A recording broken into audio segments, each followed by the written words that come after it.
ፍረድልን። ሰላሙን ለሕዝባችን መልስልን።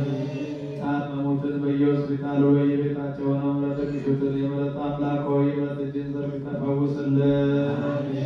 ከሩቅ ከቅርብ ተሰብስበው በዚች ቅድስት ቤተክርስቲያን በፊት ለዚህ የሚሰሩን የሚማጸኑን ኃጢአታቸውን በደላቸውን ይቅር ብለህ መባቸውንና ጸሎታቸውን ተቀብለህ በረከቱን ጸጋውን አድልልን። ይህችን ቤተክርስቲያን በገንዘባቸው በጉልበታቸው በእውቀታቸው በጸሎታቸው ጊዜ እያሰቡ የሚያገለግሉትን አገልጋዮቿን ካህናቱን፣ ዲያቆናቱን፣ ምእመናኑን ወንዶችንም ሴቶችንም በሕይወተ ሥጋ በሕይወተ ነፍስ ጠብቅልን። ከእናታችን ከቅድስተ ቅዱሳን ከድንግል ማርያም ረድኤቷን በረከቷን አሳድርብን። ለብርሃነ ልደቱና ለጥምቀቱ በሰላም አድርሰን።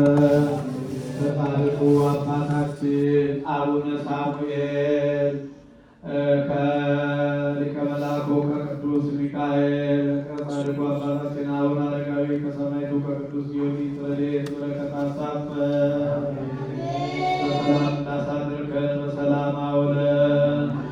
ጾማችንን ጾመ ድነት ጾመ በረከት አድርግልን።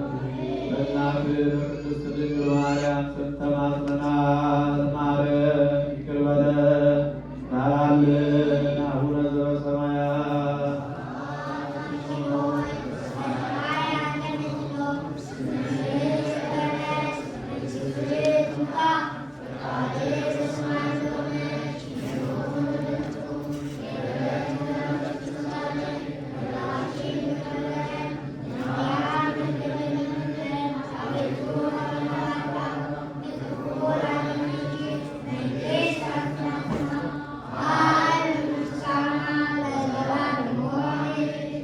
Amen.